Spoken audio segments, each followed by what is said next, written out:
or you get penalized, which, right? But is there a max? All right, we will call the December 16th school board meeting for Triton Public Schools to order. Please stand for the pledge of allegiance. I pledge allegiance to the flag of the United States of America and to the republic for which it stands, one nation, under God, indivisible, with liberty and justice for all. Recognition of visitors open forum. No request. Number 4, approve agenda. Second. Motion by Dwayne, second by Rebecca. All in favor? Aye. Opposed, same sign. Motion carries. Number 5, Cobra Pride.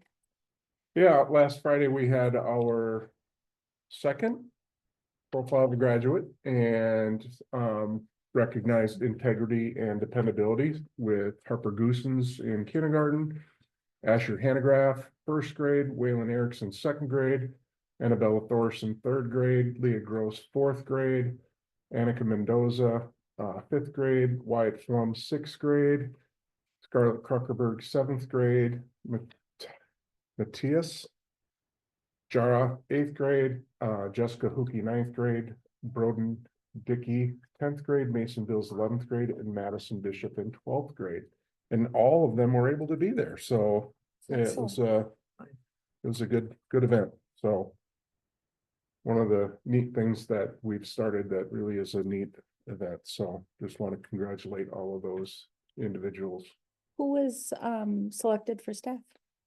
Let me think. Tessa and Andrea from the high school, and then Heather Randall was the elementary. Okay, Ashley Bermea from the middle school. nice. Okay. All right. Yeah. Number 6, approve consent agenda. Second. Motion by Jim, second by Dale. All in favor? Opposed? Motion carries. New business, 7.1, truth and taxation information, discuss levy certification and budget. Yeah. Welcome, Amy. Hello. And I'm good, I don't mind it. So yeah, you got all kind of went through the drill before, so.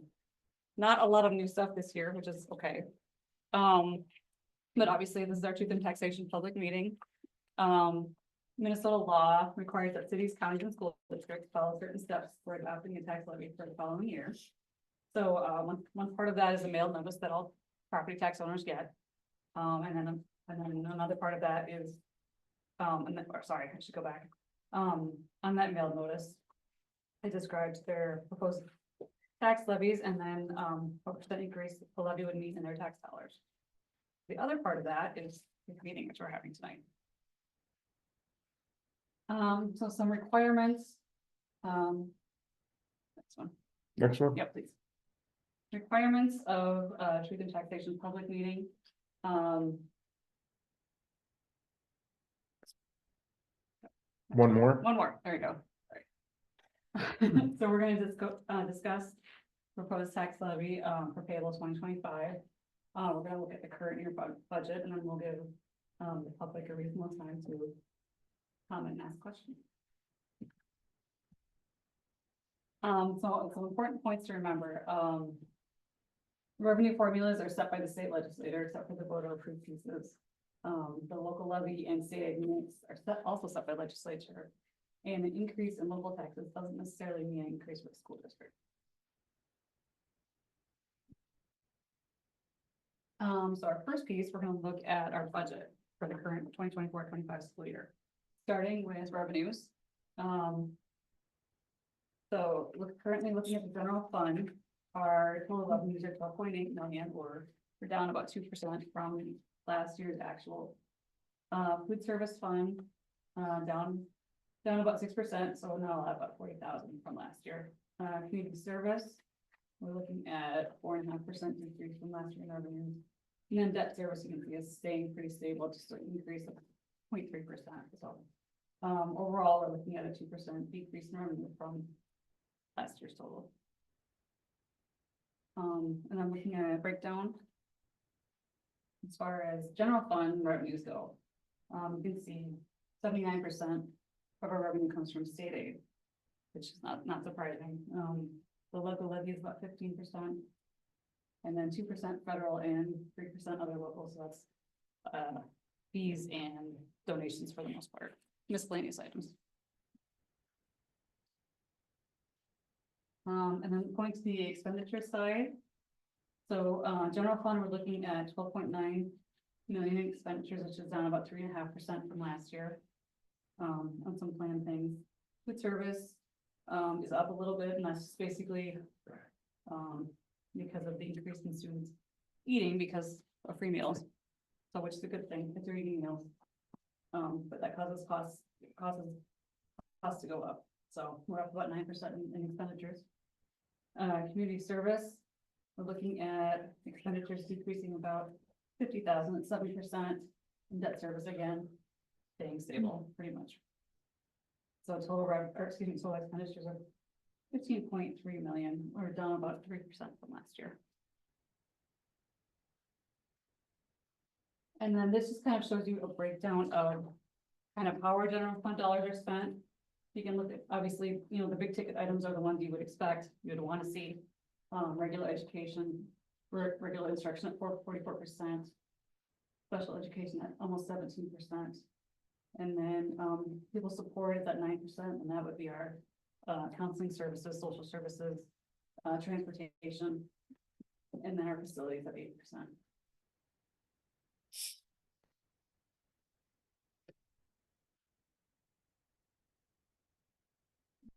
And then, so again, here's a breakdown of kind of what we're paying for. Also kind of what you would expect, salaries are at 61%. Benefits at 19. Purchase services, which is 13, and a big chunk of that is, like Zed services. So again, kind of people that are coming here helping our students. And then smaller portions for supplies, capital, things like that.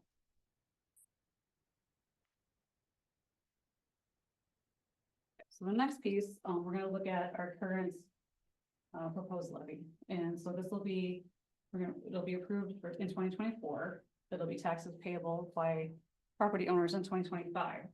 But the school actually won't receive those funds until school year 2026. So it's kind of a process. So some points to remember. The levy is either set by state formula, it's voter approved, or voter approved up to $1,224 per pupil. Some local factors that can affect tax change, inflationary pressure on the real estate market, tax abatements, property improvements not previously taxed, changes in assessed value, or possible changes in property classification. Those can all affect tax change. So the levy that is being proposed tonight is kind of a breakdown by fund. 63% to the general fund, 4% to community ed, and 33% to debt. So what that looks like in actual dollars. General fund, 2,213,731.69. So it's an increase of about 11%. Community service, 137,031.16, and that's 11.06%. And then debt service, 1,161,391.96. And that's up 2.64%. So we're looking at an increase from 2024 of $265,572.70, or a total of 8.18%. Breaking it down by the categories, it kind of gives you an idea of what each area is seeing in changes. So just the referendum piece, increase of 65,000, equity of 17, operating capital, 30,000. Your tech is up 14,000. LTFM is up almost 38,000. Safe schools is just up a little bit at 2,400. And lease levy you'll see is up 58,000. So that is the adjustment mostly for the Z lease. And then there's also, kind of a retro adjustment because they're kind of behind a year. So that includes an adjustment from last year to help pay for the Z lease. So that kind of gives you an idea of where all these adjustments are coming from.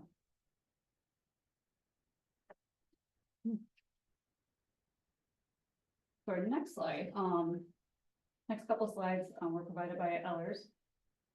And this is kind of an interesting piece, so it kind of shows you, so for a residential homeowner with an estimated market value of 250,000, how we are receiving those funds versus districts around us. So it's kind of based on market value of our district's property versus the districts around us, so it kind of gives you a good, interesting perspective on how we lay with surrounding communities.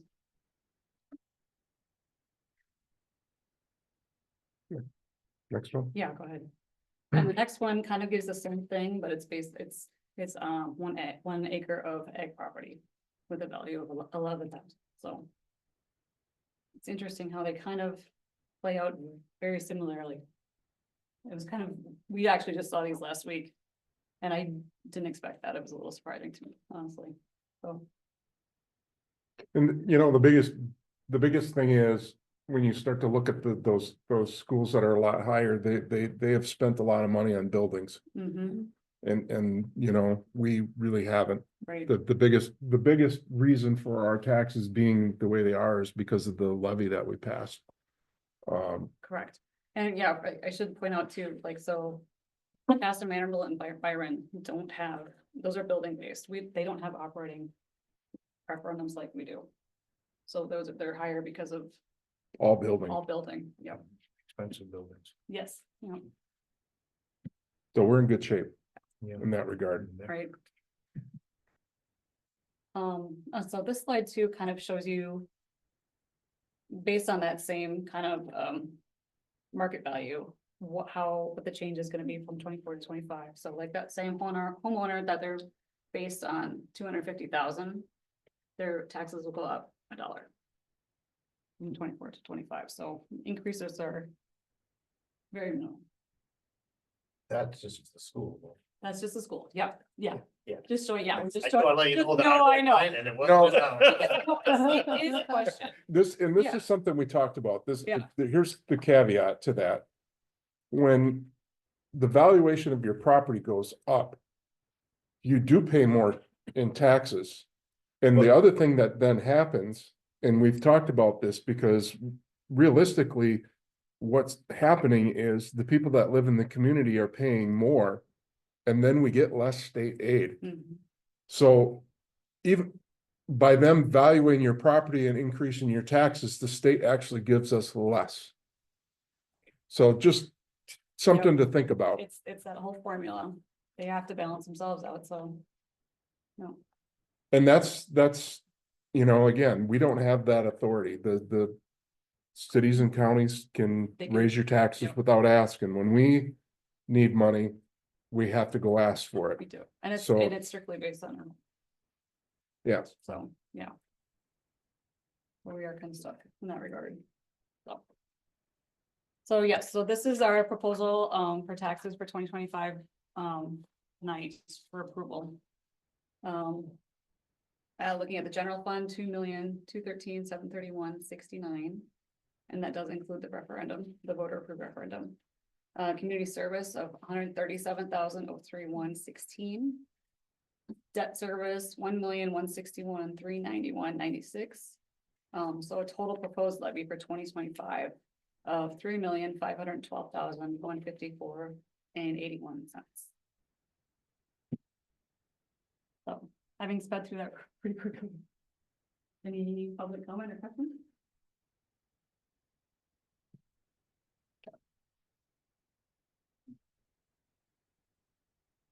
So Mhm. 7.2. Yeah, so approval of final 2024 payable, 2025 levy certification. Second. Motion by Jim, second by Brian. All in favor? Aye. Opposed? Motion carries. 7.3, authorize students to attend Wolf Ridge ELC trip in January of 2026. Drank out of my cup last night again. All right, Yeah. this is my annual time to give you an update on where we're at. This year we are excited to leave in 31 days for another Fringe adventure. We have more than 80% of the ninth grade class attending this year, which is excellent, up from last year. They're excited about it, and looking forward to a fun weekend. Along with that, we have 9 senior leaders, including Amina here, coming along with us as well. So we're just doing final payments and final info. When we get back from break, it'll be real quick and then we take off. And while we're there, I would love to have approval to sign up for 2026. The associated dates would be January 15th through 18th in 2026. This year we did make a slight change. We have previously done a Friday through Monday, and we're going Thursday to Sunday this year instead. And that will give the kids a day to recoup when they get home, to come in with more energy for school on Tuesday. So we're looking at probably sticking with that same plan for next year. did that for the adults, not the kids. Don't tell anybody.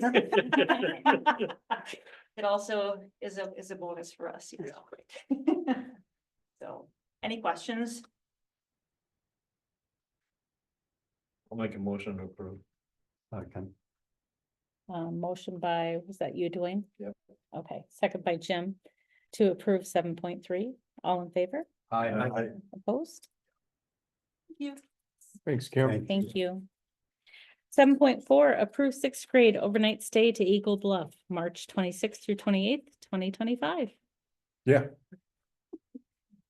Hi, everyone. Hello. As you know, last year, we gave Eagle Bluff a try for the first time, and we weren't really sure what that experience would be like. But if you recall, when the teaching staff came in afterwards, it really was a fantastic experience. So, you know, we gave that Eagle Bluff a thought because we were without a staff member that really wanted to take the lead and organize that trip. And it's a big undertaking. So as Jim knows, so went to Eagle Bluff, and what the teachers really found, what they continue to talk about, is just the great staff that they had, that they were able to spend time with the students, form relationships, build those connections with the kids, instead of spending all of their time setting up activities and getting the supplies and all of that kind of stuff. It was fantastic from start to finish, so we really would like to continue to go. So we'd like to go again for this school year. Anybody have any questions? How many years did you go there, Jim? A lot. 30, wasn't Yeah. it? Close to it. 31, I don't About know. 36. Yeah, close to it, yeah. Yeah. Make a motion to approve 7.4. I'll second. Motion by Dale, second by Rebecca to approve 7.4. All in favor? Aye. Opposed? Motion carries. Discuss approve final certified staff seniority list for 2024-2025. and I'm gonna ask if we could just table this till next month. We had some people that kind of, need to make some adjustments on the list that were kind of last minute. So I told them I would wait a month. So you're gonna table the next one too then? No, next one's good. So 7.6 is discuss approve final classified staff seniority list for 2024-2025. Okay. So move. Second. Motion by Lloyd, second by Rebecca to approve 7.6. All in favor? Aye. Opposed? Motion carries. Now we're getting into the fun stuff. 7.7, student council report. This is why we all come. But, well, thank you. And first, I would like to apologize for not being here last meeting. It's okay. You guys are busy. Yes, we are, and that's good. We left off in kind of like October, the end of October, which is, or like Halloween festivities. This year we took the opportunity to be part of the Halloween party that the Lions usually do. And we decided to help them this year, which was a definite success. That was something new that we'd never done, so it's gonna good to add something new to our schedule and not doing the same things over and over again, because that kind of gets boring. We had a lot of people coming for being the first year that we would organize it, so it was really fun to see that. For other Halloween festivities, we had tree caning, which is when Halloween night, we go around in the community and ask for donations for the food truck. And it was a very cold and windy night that day. Oh, it was, and but we still got 908 pounds of food, which is 100 pounds more than last year. So I think that kind of shows the community that we're part of, you know? Yeah, we had our SED conference meeting, which is a student council meeting, which we can meet with other student councils from around the area. We wore matching shirts, and there's a picture there. We got this year, that's something new that we did this year too, have shirts to promote student council. And we got a lot of compliments on them, actually. We learned a lot in the SED conference, new ideas to bring to the council, and it was a little like team bonding. Cause I think it's important, we're a group, so it's fun to get to do things together outside of the school. This year also, we started a Teacher of the Quarter award that it's presented by student council from students' votes. So we sent a Google form to we put in our Schoology page, and the students could vote for any teacher of the high school that they deserve to be the Teacher of the Quarter. This semester was Mr. O'Brien. He's a math teacher. So we're excited to keep doing that. Next quarter, obviously, Mr. O'Brien is not gonna be in the list, so. And everyone can get a chance to shine, I guess. We also did something in Thanksgiving, like our November, because November is usually like a boring time for us. There's nothing much we can do. So we decided to do a thankful poster, which we don't have a picture of, but we did a poster during lunch, and people could write things and posting us they're thankful for.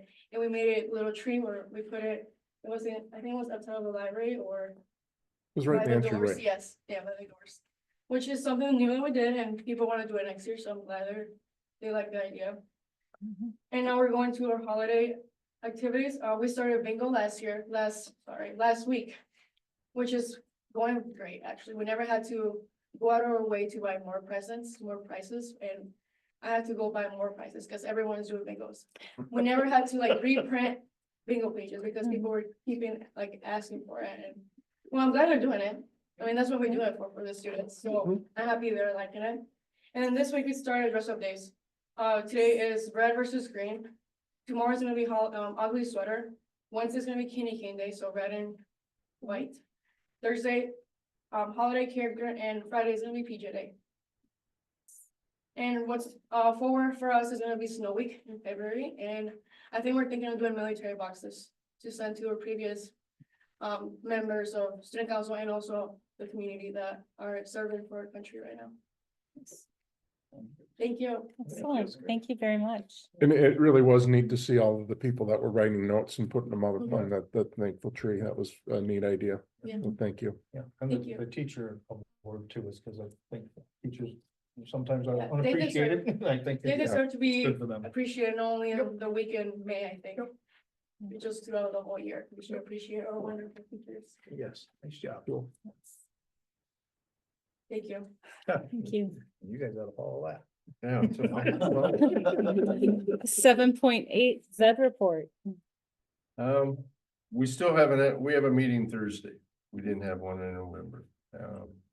But we are gonna be reviewing our audit, I guess. And I'll send I didn't send out the update yet today. I'll send that out tomorrow, and it has the agenda and it also has the enrollment numbers. So I'll send that out in the update tomorrow.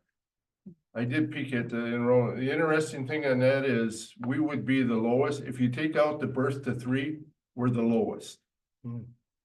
But with the birth to 3, we're the second highest. We have, I believe it was 20 Yeah, birth to 3. yeah. And that is the Biases. largest program right now at Zed is the Birth to Three program. Which is kind of concerning. And then there is gonna be, somewhere's in the director's report, I saw, they've been non-member usage of the building or services. Mhm. They've gotten, I believe it was $43,000, and that will be distributed to the districts on their second half of the, we pay is it $6.50 a pupil unit each district, and we'll get that will be rebated against that. Is my understanding. I don't know, maybe you know more. No, that's, I don't know if I explained that. good enough, but anyway. did we talk about this, that they're not gonna do anything with solar at the last meeting? I believe so. All right. That's all I have. Okay. Do you have anything else, Lloyd? No, well, I don't believe you not having a haven't met meeting either. until January. Yeah, 7.9 AD report. yeah, Corey couldn't be here, but, just a couple things. They've kind of been looking into volleyball still for boys. We've got 2 interested. They're talking about maybe doing an area team. We'll know more about that in the future. I don't know. There's not a lot of interest in this area, so it seems like it's taken off more up in the cities. And then he does have a picture there. They had a Minnesota State High School League Student Advisory Leadership Team Conference down at the Mayo Civic Center on the 14th, and those were the students there that went to that. So that was a neat experience for those kids. Leadership opportunity. Any questions on the AD report?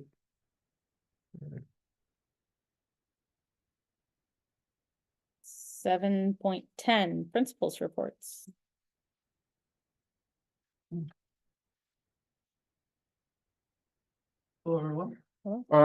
I can talk to the first one because Shane's at a basketball game tonight, but they're doing a lot of different fun activities down in the elementary. One of those, they're doing Movie Clip Monday. Where they actually, and you can see that the last movie clip was from the Grinch Who Stole Christmas. They're continuing to do their hero awards, and then they're also doing theme song Thursdays where they play a song on the intercom, and of course, Mr. Van Beek uses his skills with the, Xylophone? yeah, he called it something else. He got a more technical name than I would put in. I don't know. But it's neat to see the kids get fired up for those events and enthusiasm. That's what you want to see in kids. It's enthusiastic to be in school. So it's just a neat thing to see. And I think that we're seeing that in a lot of different, so I'm gonna turn it over to Tricia. Well, I wanted just to highlight a couple of great experiences that our 7th and 8th graders had. So 8th grade had their annual Courage Retreat at the Faith Lutheran Church, and as usual, the Youth Frontier staff did an amazing job, and it was a great day for the students and staff that were able to be a part of that. So it's always a highlight of the year. And Mrs. Meyer plans to do some follow-up lessons throughout the school year just to keep that spirit of the day fresh in the students' minds. So that was a great event. And then our 7th grade got to go to the Guthrie Theater. They had been learning in language arts class and read A Christmas Carol. They got to work in groups to put pieces of the play together themselves, go to the PAC stage and present to each other. And then as a conclusion to the unit, they got to take a field trip to the Guthrie Theater to see a professional performance of the play. And from what I heard, it was a great experience. The staff said the students were incredibly well behaved. And even during the intermission, got the whole theater to do the wave. I didn't hear that. Yeah, very appropriately. They said it was great. So yeah, a lot of awesome experiences on the Guthrie trip, so. Yeah. All right, well, that's a tough transition from field trips and experiences to the testing piece. One thing I wanted to add before we get into the details of this one surprise for me this year is, competitive, I think is probably the appropriate word with bingo. So, student council, they've been doing a great job with a number of things, but that's probably, you know, obviously we're focused on academics and making sure our teachers have what they need for the students. Probably the last week, the number one question I heard is, what's the number from last hour? What's the number? So, our students are invested in, and obviously we want them to have an enjoyable time at school, so thank you. Just some dates, wanted to make sure the board had on their mind, the spring dates for tests. Obviously, the ACT day is a big one.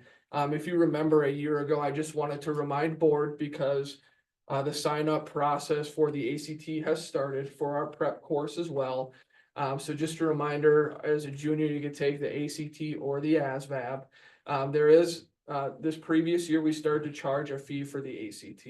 We're not trying to raise funds this way or anything like that, but doing something to offset the cost. But then if students do sign up and take the prep course and pay the fee for that, which has been in place for a long time, then we waive and attend the course, then we waive the fee.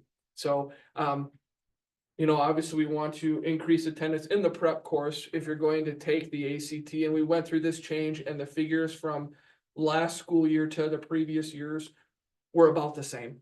So we're seeing about the same percentage of students take the ACT, but this was a change a year ago. So I just wanted to remind board in case you receive any questions or things like that on the test this spring. We can go to the next one, sir. Thank you. Concurrent enrollment. This time of the school year, I usually will try and get the updates there.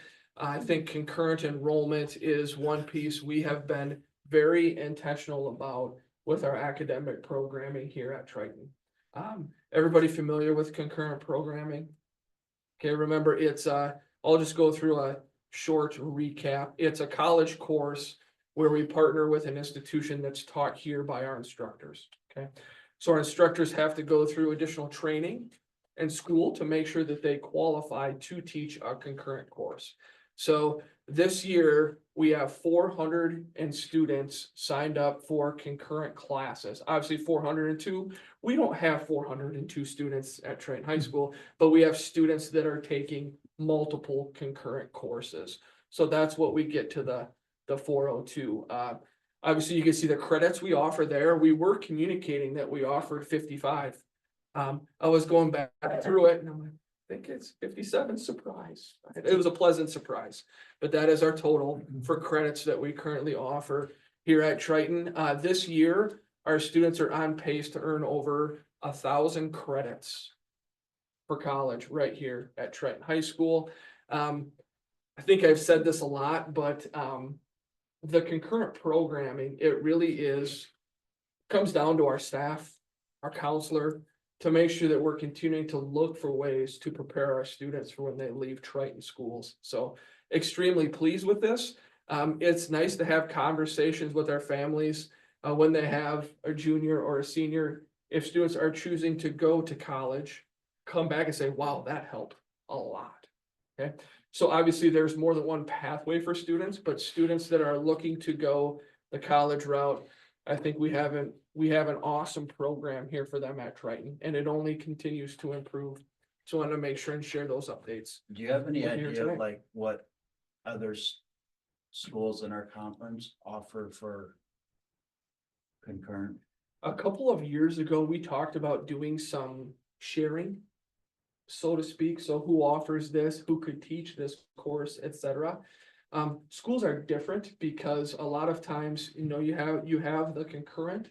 Another version of that is AP, but for an AP class, you have to pass a test at the end of it to receive the credit for. You have to pass the AP test.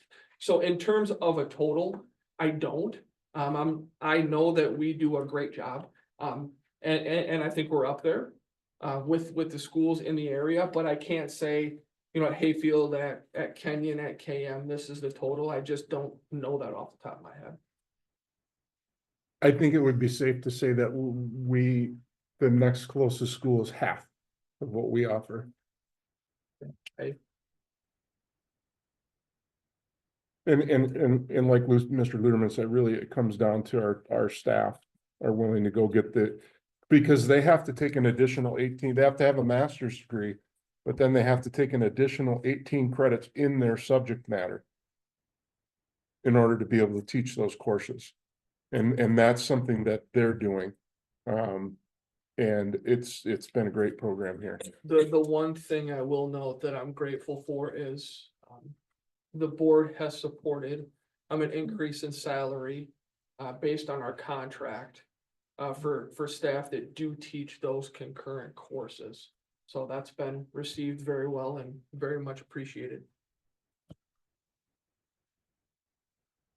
That's it. I have one thing. I'm gonna invite Ms. Swanson up here, to talk a little bit about an event we held today at the school. So, is that okay? That's okay. Sure. I didn't totally surprise her. No, I promise you I asked. But she was on the committee group that planned it, so I thought it was more appropriate for her to speak to it. Okay, we had a great day today. It was a late start day, so the late start days are a little different. Rather than having 8 really short classes, we have different activities planned throughout the course of the year. And today it was Beyond High School Day. And it was a great day here. We had about 30 different professionals from around our area representing different job areas. We also had about a dozen Triton grads that came back to meet with our students. And so basically the day was divided up into 5 different sessions. Each student was able to choose 2 career fields that they had most interest in a couple of weeks ago. And then we scheduled them with someone in that field. So we had a variety of folks. We had an artist here, we had a musician, we had carpenters, we had engineers, we had mechanics, we had 2-year health science folks, we had 4+ year health science folks. About 20 different career fields were represented. So each student got their top 2, they signed up for 2 plus an alternate just in case, and everyone got their top 2 choices, which was excellent. And then from there, the other 3 sessions were, they played Life Size Life in the gym, which you may have played the game of life before, but you get to kind of learn about how much things might cost and how your salary might impact the decisions that you make with how to spend that money. And then we had a graduate panel, so each advisory group got to meet with 3 or 4 graduates and ask them questions about what they're up to now, as well as what they would change if they could go back to high school and what advice they have for current high school students. So those are always good things to hear. And then finally, we had students have an opportunity to look at the Future Forward portal, which is an online resource that they have to explore opportunities for the future. So I think overall it was a great day. Students seemed pretty engaged with the folks that came in, and it was great to have 45 community members come in and spend some time with their kids. So yeah, do you have any questions? Excellent, yeah. Thank you. Thank you. 7-Eleven superintendent's report. We did confirm the January 29th study session date with Ehlers, so they will be able to come in and go over some things. Amy and I and Luke met with them last week. And lots of good information. I think, you know, it's evident that schools as a whole are struggling. I think they're predicting 21 schools to be an SOD after this year. I think that's the most I've ever heard of. So it is kind of a concern when you start to look at budget and finance and how are you going to make it work, and a lot of the unfunded mandates that are coming down the pipe that are going to make it difficult. So how do you counteract that? And they had some suggestions and some things that we can look at the study session that I thought were good ideas on, you know, how do you best balance that? MSBA conference in January, I don't know, is anyone planning on going? I was not, but if someone is, I'd go, but I didn't wanna just go by myself. Or am I trying? Well, or I could save this for later. They are planning on having a big election. MSBA wants to change their bylaws on how they do delegate assembly. And there's gonna be an election at that conference. Gotcha. And then lastly, Mr. Luderman has started the 25-26 school calendar process, so we will be bringing that to the board next month for approval. Do you want to speak to that at all? Wendy, would you like to? Yeah, sure, I can talk about it. Mr. Luderman has formed a calendar committee. It's comprised of folks from each of the different levels of our school district.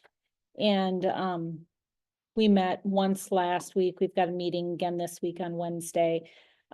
People really identified some good priorities for where they wanted to see changes in the schedule. I felt like everybody worked really well together and has some good direction going forward. So, A little, can I speak to it Yes, as well? absolutely. It's a little bit of a challenge because it comes down to the number of instructional days we have, right? And the time frame to fit them in a calendar without extending the school year extremely long. So it's a little bit of a process, but there will have to be some compromise with the team. But I think we're doing a great job. We're off to a good start. So we hope to have a draft done after the meeting on Wednesday. Any questions?